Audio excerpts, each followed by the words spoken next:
அனைவருக்கும் வணக்கம். Jai Bala YouTube channel சார்பாக உங்களை அன்புடன் வரவேற்கிறேன். ஜெய் பாலா, ஜெய் பாலா, ஜெய் பாலா. சர்வமங்கலம் மாங்கல்யே சிவே சர்வார்த்த சாதகே சரணே திரம்பகே கௌரி நாராயணி நமஸ்தே. பால திருப்பரசனுடைய திருவருளாலும் என்னுடைய குருமார்களுடைய ஆசீர்வாதத்தாலும் இன்றைய தினம் திருமண பொருத்தம்ங்கிற தலைப்பு தொடர்ச்சியாக பார்த்துட்டு வரோம். இன்றைய தினம் பரணி நட்சத்திரம் மேசராசிக்கும் பூச நட்சத்திரம் கடகராசிக்கு எத்தனை பொருத்தம் அமைது, திருமணம் செய்யலாமா, தவிக்கலாமா, எல்லா பொருத்தம் அமைஞ்சு திருமணம் செய்யலாமான்னு பார்ப்போம். அதுக்கு முன்னாடி நம்முடைய சேனல் சப்ஸ்கிரைப் பண்ணுங்கள், லைக் பண்ணுங்கள், கமெண்ட்ஸ் பண்ணுங்கள், பெல் பட்டன் சேர்த்து அமைக்க விட்டுருங்க. திருமண பொருத்தம் அப்படிங்கிறது ஆயிரங்காலத்து பயிர். ஒரு பெண் பிள்ளை வச்சுருக்கவனுக்கு ஒரு ஆண் பிள்ளை வச்சுருக்கவனு திருமணம் செய்தே ஆகணும், அது கடமை. ஆகவே இந்த தொடர்ச்சியாக ஒவ்வொரு ராசிக்கு தனித்தனியாக ஒவ்வொரு நட்சத்திரத்தை நம்ம பார்த்துட்டு வரோம். ஏற்கனவே அஸ்வினி நட்சத்திரம் மேசராசி இருந்து ரேவதி நட்சத்திரம் மீன ராசி வரைக்கும் 27 நட்சத்திரத்துக்கு 36 காணொலியாக போட்டிருக்கோம். 36 வீடியோ இருக்கும், அது பார்த்து தெளிவு பெறவும். இது 2வது நட்சத்திரமான பரணி நட்சத்திரத்துக்கு பெண் ராசி பார்க்கும்போது பரணிக்கு லே, லு, லா அப்படிங்கிறது பேர் எடுத்து வருது. லீன்னு சேர்த்துக்கலாம். அப்போ லீ, லு, லே பொருத்தம் சேரும்.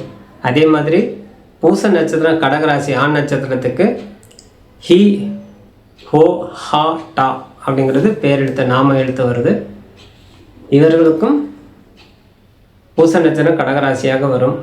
ஆகவே பெண் நட்சத்திரம் பரணி நட்சத்திரம் மேசராசியும் ஆண் நட்சத்திரம் பூச நட்சத்திரம் கடகராசி எத்தனை பொருத்தம் வருங்கிறது பார்ப்போம். தின பொருத்தம் இல்லை, கணபொருத்தம் உண்டு, மகேந்திர பொருத்தம் உண்டு, ஸ்திரீ தீர்க்கம் இல்லை, யோனி பொருத்தம் உண்டு, ராசி பொருத்தம் இல்லை, ராசியாதிபதி பொருத்தம் உண்டு, வசியம் இல்லை, ரஜு இல்லை, நாடி இல்லை, வேதை உண்டு. ஆகவே மொத்தம் 11 பொருத்தத்தில் 5 பொருத்தம் மட்டுமே கால சிறந்த பொருத்தமாக அமைந்து இந்த பொருத்தம் வச்சு திருமணம் செய்யலாமான்னா தவிர்ப்பது சிறப்பு. லக்ன பொருத்தம் அதே மாதிரி நம்ம பார்க்கணும். 1வது லக்னம், 3வது லக்னம், 5வது லக்னம், 7வது லக்னம், 9வது லக்னம், 11வது லக்னம் அமைந்தால் நல்ல லக்ன பொருத்தம். அடுத்து 2வது லக்னம் 4, 8, 12வது லக்னம் தவிப்பது சிறப்பு. அதே மாதிரி மூர்த்தம் குறிக்கும்போது சந்திராஷ்டமம் இல்லாமல் பார்த்துக்கணும். பெண்ணுக்கு விருச்சிக ராசியும் பையனுக்கு கடகராசினா கும்பராசிக்கு சந்திராஷ்டமமாக வரும், அதை தவிக்கணும். திதி சூன்யம் இல்லாமல் பார்த்துக்கணும். அப்போ பெண்ணுக்கு சஷ்டி திதியும் ஆணுக்கு சப்தமி திதியும் திதி சூன்யமாக வர அதுவும் தவிக்கணும். அப்போ இத்தகைய பொருத்தம் வைத்து நம்ம முழுமையான திருமண பொருத்தமாக எடுத்துக்கலாமா அப்படின்னா நம்ம ஏற்கனவே சொன்னது போல் தினப்பொருத்தம் அப்படின்னு பார்க்கும்போது ஏற்கனவே இல்லைன்ட்ருக்கோம். நட்சத்திர பொருத்தம், தினப்பொருத்தம் அது ஆயுள் ஆரோக்கியம் குறைவாக இருக்குது. அடுத்து கணப்பொருத்தம் மங்களத்தை கொடுக்கும், எல்லா மங்களம் அப்படி சமூக அந்தஸ்து எல்லாமே. மகேந்திர பொருத்தம் அப்படிங்கிற 3வது சொல்லக்கூடிய மகேந்திர பொருத்தம் செல்வம், புத்திர செல்வம், பணம் அனைத்தும் கொடுக்கக்கூடியது. 4வது பொருத்தம் சொல்லக்கூடியது ஸ்திரீ தீர்க்கம், செல்வம் சேர்ந்த சொத்துலாம் வாங்கக்கூடியது, தன்மை உண்டாகும். யோனி பொருத்தம் தம்பதிகளுடைய அந்யோன்யம் உண்டாகும். அடுத்து ராசி பொருத்தம் கரு சீக்கிரம் தங்குதல், வம்ச விருத்தி உண்டாகுதல். ராசி பொருத்தம் ராசி அதிபர்த்தம் இருந்தால் குழந்தை பாக்கியம் சீக்கிரமாகவே அமையும். வசிய பொருத்தம் கணவன் மனைவிக்கு இருவருக்கும் அன்போடு இருக்கக்கூடிய வசியத்தன்மை உண்டாகணும், ஈர்ப்பு சக்தி வேணும் ஆண் பெண் இருபாலருக்கும். ரஜ்ஜு பொருத்தம் கொண்ட சுமங்கலித்தன்மை உருவாகணும். அந்த சுமங்கலித்தன்மை கொடுக்கக்கூடியது தான் இந்த ரஜ்ஜு பொருத்தம்.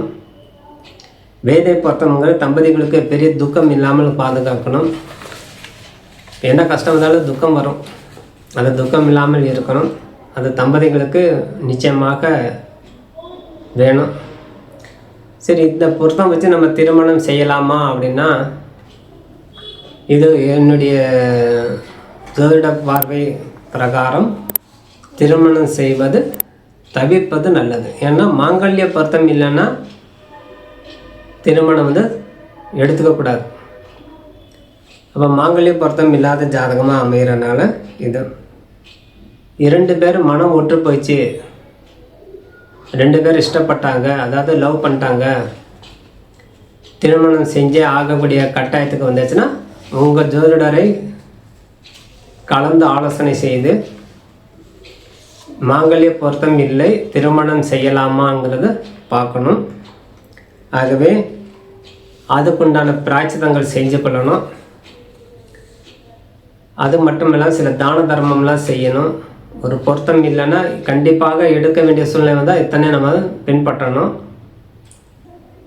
அந்த மாங்கல்ய பொருத்தம் இல்லைன்னா ரிஷிகள் எல்லாம் விதி கிடையாது, விதி விலக்கு கிடையாது, விதி மட்டுமே வேலை செய்யும் அப்படி சொல்லி வச்சுருக்காங்க. இல்லைன்னா வேறு இடம் பாரு. அப்போ விரும்பமான திருமணம் லவ் பண்ணிட்டாங்க அப்படின்னா அது ஒன்றும் செய்ய முடியாது. அவங்களே கல்யாணம் பண்ணிட்டு வந்தால் நம்ம என்ன செய்ய முடியும்? அப்படி பார்க்கும்போது இது சேர்த்து வைக்கலாமான்னா 7ஆம் அதிபதி சொல்ல கலத்திரக்காரகன், புத்திரக்காரகன், தனக்காரகன், லாபாதிபதி சொல்லக்கூடிய கிரகம், பூர்வ புண்ணியஸ்தானம், பாக்கியஸ்தானம் போன்றவற்றை நல்லா ஆராய்ந்து அந்த ஜாதகத்தில் நல்ல கலத்திர பாவாதிபதி நல்லா இருந்தால் கண்டிப்பாக திருமணம் செய்யலாம். ஒரு குறை. அடுத்தது நிறைவு ஜாதக ரீதி இருந்தால் நம்ம நிச்சயமாக எடுக்கலாம். நம்ம தனிப்பட்ட முறையில் திருமண பொருத்தம் பார்க்குறோம் அப்படின்னா இந்த ஜாதகம், இந்த நட்சத்திரம் கடகராசி ஜாதகம் பரணி நட்சத்திரத்துக்கு எடுக்கக்கூடாது. இது விட்டுட்டு வேறு பார்க்கலாம், அதுவே கால சிறந்தது. ஆகவே உங்கள் பிள்ளைகளுக்கு திருமணம் செய்யணும் அப்படின்னு வரும்போது இத்தகைய விஷயங்கள் எல்லாம் முழுமையாக ஆராய்ந்து முடிவு செய்து கொள்ள வேண்டும். மீண்டும் ஒரு முறை இந்த திருமண வரிசை பார்த்துடலாம். தினப்பொருத்தம் இல்லை, கணபொருத்தம் உண்டு, மகேந்திரம் உண்டு, ஸ்ரீ தீர்க்கம் இல்லை, அப்புறம் யோனி பொருத்தம் உண்டு, ராசி பொருத்தம் இல்லை, ராசி அதிபதி பொருத்தம் உண்டு, வசியம் இல்லை, நாடி இல்லை, மாங்கல்ய பொருத்தம் சொல்லக்கூடிய ரஜு பொருத்தம் இல்லை, வேதை பொருத்தம் உண்டு. ஆகவே மொத்தம் 11 பொருத்தத்தில் 5 பொருத்தமே அமைந்து உள்ளது. ஆகவே உங்களுடைய ஜோதிடரை முறைப்படி மறுபடியும் சொல்லுகிறோம், உங்கள் ஜோதிடரை கலந்து ஆலோசனை செய்து திருமணத்துக்கு உண்டான முகூர்த்தத்தை குறிக்கணும் சொல்லி விடைபெறுகிறேன். நன்றி, வணக்கம். ஜெய்பாலா, ஜெய்பாலா, ஜெய்பாலா. வாழ்க்கை வளமுடன்.